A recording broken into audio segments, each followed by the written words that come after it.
Olá, bem-vindos a mais uma edição do nosso podcast Ideias que Inspiram. O meu nome é Vítor Simões. Desta vez tenho comigo a Constança Betancourt, nome artístico C. Marie. Bem-vinda, Obrigada. Constança. A Constança é ilustradora, é pintora e muitas outras coisas. É uma mulher de muitas artes. Constança, vou começar por lhe perguntar aquilo que pergunto sempre no início, que é: amanhã já vai a meio, mas o que é que fez hoje pela sua saúde mental, pelo seu bem-estar? Ui, hoje ainda não fiz muito. Consegui levar a minha filha à escola mais ou menos a horas. Essa é uma dificuldade. De manhã tento sempre parar 10 minutinhos, nem que seja sentada no carro, só tipo, respirar fundo, organizar ideias, beber o meu café. É assim, o início do dia tento ter sempre essa energia.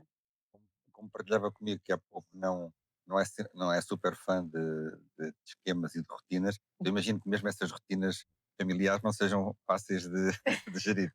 São fontes de stress? Não. Tenho uma filhota com 4 anos que tem muita vontade, já tem muita opinião, portanto, nem sempre consigo fazer o que eu achava que ia ser nos timings certos. Mas pronto, faz parte.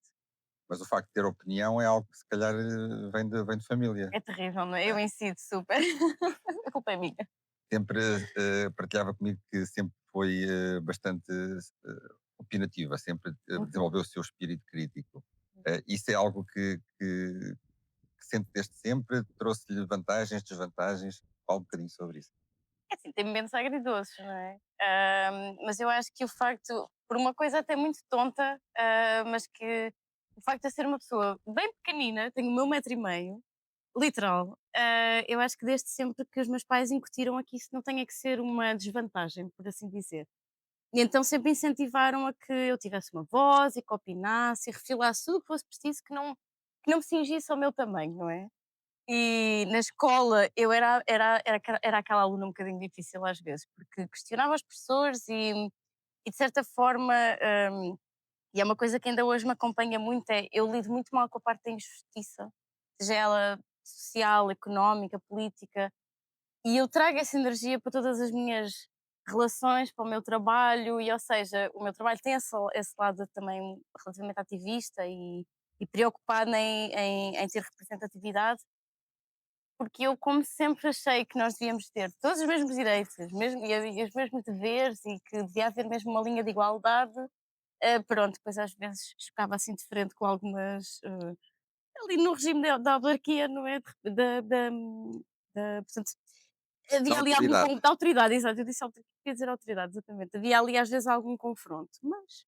Essa sua característica é algo que, olhando um pouco para o seu percurso, lhe foi também, pelo que eu percebo, também lhe foi incutido até pelos pais, mas no sentido Uhum, em que não deixar de contestar a injustiça, uhum. lutar pelo mérito.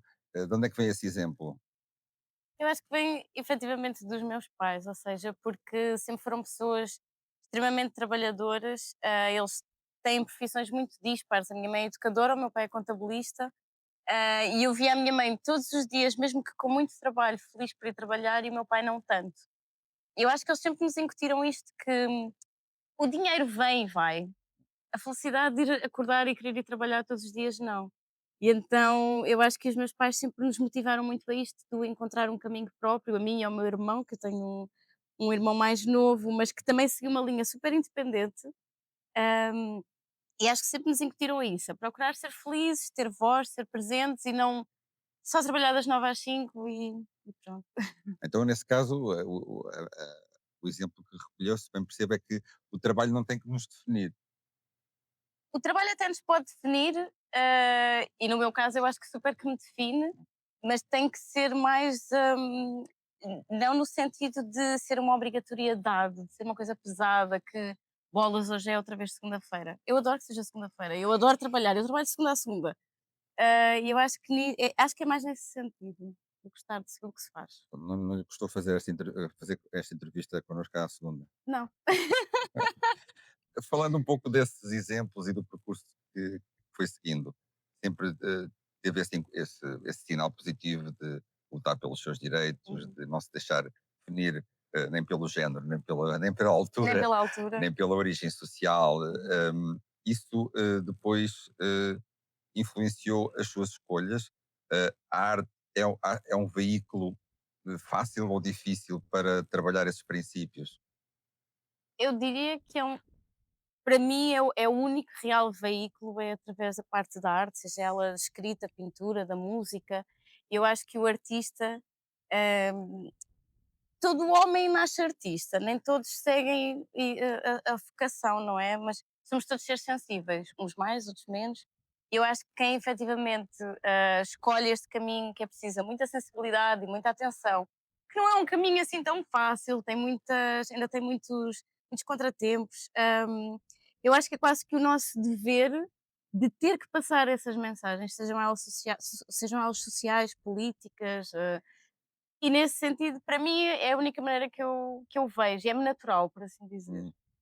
Todos nós somos artistas. Falar há pouco que a sua questão com o desenho, por exemplo, é Uhum. quase uma pulsão, no limite compulsivo, não é? Portanto, está sempre a desenhar, é uma coisa que se recorda desde tenra idade Sim. de desenhar. Qual é a função, neste caso, de você ter este veículo, este instrumento? Como é que isso depois se reflete em si e na sua relação com os outros? O desenhar, Uhum. ou se é que tem uma função nas suas relações, na sua expressão Sim, mais individual? sim, ou seja, eu sempre desenhei, nesse sentido da necessidade. A minha mãe, nós íamos, por exemplo, às vezes a um restaurante e quando eram aquelas toalhas de papel era uma desgraça, porque a minha mãe já sabia, tirava meia dúzia de canetas e no final lhe dizia: "Ok, podes escolher um", e vinha com uma tesourinha, recortava.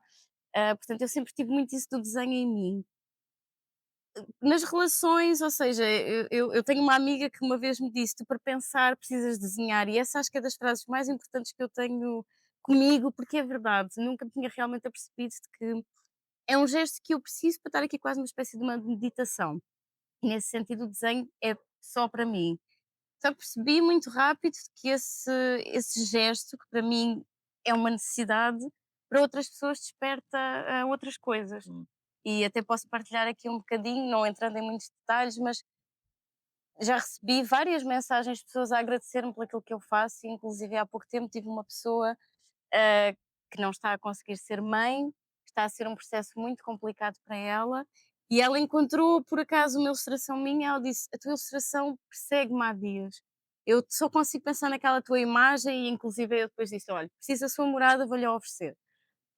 E nesse sentido eu acho que o desenho, que para mim é uma coisa que eu preciso de fazer, mas que afinal pode ter um impacto nos outros. E lá está, isso é a parte maravilhosa do meu trabalho, é saber que posso passar uma mensagem, posso deixar alguém, posso até se calhar mexer e incomodar ali algumas pessoas, mas que isso as vai fazer pensar. Eu acho isso muito. Então, quase que de forma involuntária percebeu, por exemplo, com esse caso que Uhum, me mostrou, que a sua atividade, a sua arte cria empatia e leva as pessoas a perceber algo sobre si próprias e uhum. trabalharem-se a si próprias. Isso como é que a faz sentir?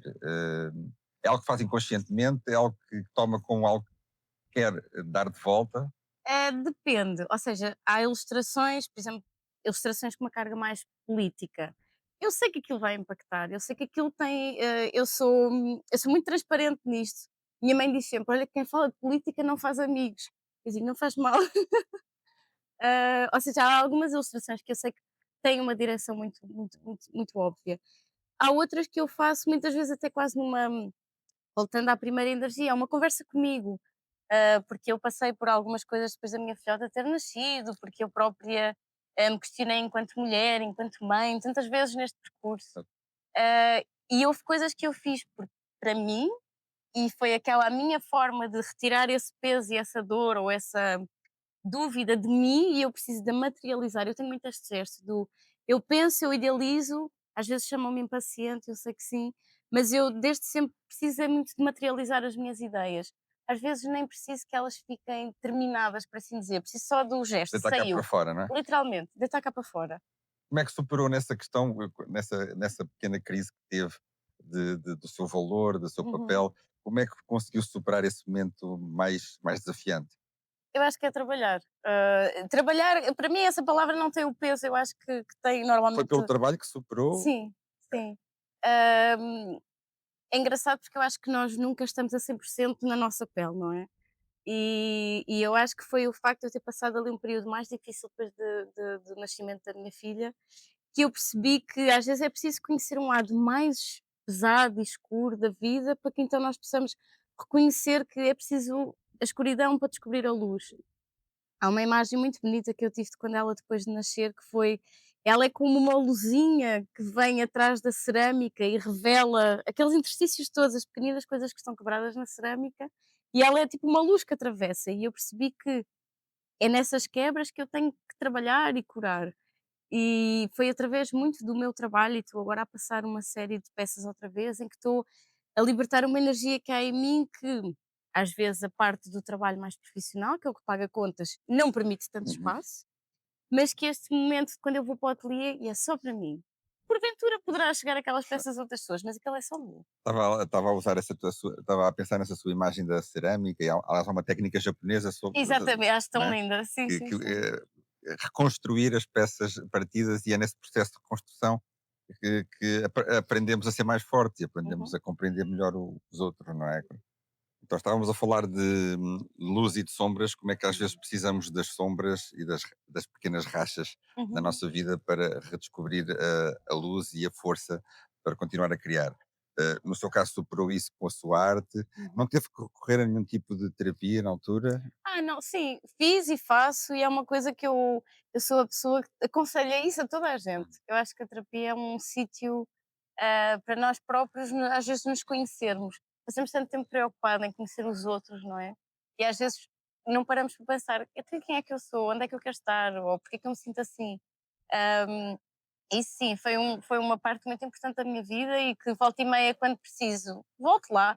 Às vezes é quase como ir ao dentista, não é? Fazer aquele check, só a perceber. Ok, está tudo bem. Sim, aliás, como já percebi, é uma pessoa que tem uma relação estranha, no bom sentido, com tudo isto da saúde, porque é das poucas pessoas que eu Uhum, conheço que gostava de ir a outros hospitais, é portanto verdade. tem essa fixação, não tem Uhum, essa angústia de procurar ajuda, de procurar uhum, resolver os assuntos. E queria também terminar a nossa conversa agora na segunda parte, falando um pouquinho, saindo daquilo do nosso universo pessoal e olhando à nossa volta. Falou que sempre foi reivindicativa, sempre uhum, teve uma sensibilidade para as injustiças, incorpora isso na sua arte, hum, às vezes correndo riscos de causar anticorpos, mas e ainda bem que o faz. Falando agora mais no coletivo, nós começámos por falar há pouco do que é que faz pela sua saúde mental diariamente, como é que vai resolvendo os seus problemas individualmente, mas também partilhou que está sempre atento ao outro. Quando ia no metro em Lisboa, permanentemente a uhum, desenhar o rosto das pessoas e a partir daí tentar perceber algo sobre o género humano. uhum. O que é que me diz, enquanto artista, enquanto pessoa, e olhando para o momento atual da nossa comunidade, do nosso país, o que é que nos falta mais fazer, ou o que é que temos que fazer mais para que, enquanto coletivo, também estarmos melhor uns com os outros, temos mais bem-estar como coletivo. Eu acho que acima de tudo é nós temos acho que é importante, e eu acho que sou mais bem resolvida por perceber isso, que todos nós temos fragilidades. Acho que essa é a primeira parte, que é aceitá-las. Aceitá-las, querer trabalhá-las, querer perceber. Eu acho que se falasse mais de como estamos todos tão cansados, e as pessoas estão todas tão até perdidas, eu acho, porque o mundo à nossa volta está todo numa mudança constante, e estamos a assistir a coisas que nós pensávamos que já não iríamos assistir, não é? Estas guerras desta forma. E eu acho que, enquanto coletivo, se a gente for mais transparente sobre o que sente e como se sente, se houver espaço e valorização também para as pessoas poderem ser transparentes, não é? Eu acho que ajudaria. Fechando aqui a brasa à minha sardinha, foi está claro, eu acho que se investisse mais na parte da cultura e das artes, desenvolveríamos um público com um espírito mais crítico, procurado em arranjar soluções, em vez de pessoas que acabam por se adaptar a vidas mais, que acabam por ser um bocadinho mais fechadas, e que de repente isso faz com que nós, pessoas fechadas, sem espaço de partilha, sem conhecimento e empatia pelo outro, vão criar pessoas que depois se calhar seguem ali aqueles ismos que nos assustam um bocadinho, não é? Porque eu acho que eu venho de uma família um bocadinho mais clássica, por assim dizer. Apesar de eu tenho um tio-avô que foi capitão de abril, e portanto em minha casa política era a conversa do dia, mas sempre houve muito espaço de partilha e temos uns mais à direita e uns mais à esquerda e a minha avó que é brutal, que é a maior pessoa que eu conheço, que consegue ser, os seus quase 90 anos, está acima de toda a gente e consegue ter uma capacidade de receptividade e de empatia que é brutal. E tem as novas gerações já são gerações um bocadinho diferentes, quer dizer, eu sou a primeira assim mais alternativa, com as minhas rastas e piercings e tatuagens, e a cantar ópera assim, e de repente as minhas primas quando se assumem, o meu irmão quando quer ser independente, ou seja, e é engraçado que eu acho que é nessa partilha das nossas diferenças uns com os outros, depois nos cria, quando vamos para fora, para o mundo, já não nos incomoda que o outro seja diferente, ou que tenha estas crenças, ou estas ideologias, ou que ama esta pessoa e não ama aquela. E é nesse Mas isso sentido. acontece, aconteceu-lhe no seu seio familiar e isso preparou-a Uhum. para também ter essa atitude na esfera Sim, mais alargada. No entanto, aquilo que me está a dizer, pelo que eu estou a entender, agora olhando novamente para o coletivo, não é típico em Portugal, essa não, atitude. não, eu tenho alguma pena. Eu acho que eu também vivo numa outra bolha que é o mundo artístico. Eu acho que de repente as pessoas das artes e por serem mais sensíveis, sejam elas teatro, música, dança, o que for, acabam por ser sensíveis e acabam por poder, ser mais expansivas e poderem ser mais transparentes com o que sentem, sem quererem tanto encaixar-se em caixinhas, não é? E nesse sentido eu acho que de repente eu conheci pessoas brutais e incríveis que eu pensava: "Essa característicazinha não me interessa nada, porque tu brutal que és", e nesse sentido eu tento ser o mais aberta a todo o tipo de pessoas e eu não espero. Aliás, eu gosto quando as pessoas são tão diferentes que me incomodam e de repente é tipo: "Ok, vou ter que pensar sobre esta pessoa porque foi tão, diferente". Eu adoro Desconcertante. isso. Desconcertante, eu acho que é brutal nós sermos desconcertantes. Eu acho que é aí que está o cerne do nosso Eu penso potencial. que é uma boa mensagem. Portanto, recomendação para todos: sejam desconcertantes e sejam empáticos e fiquem bem. Até breve.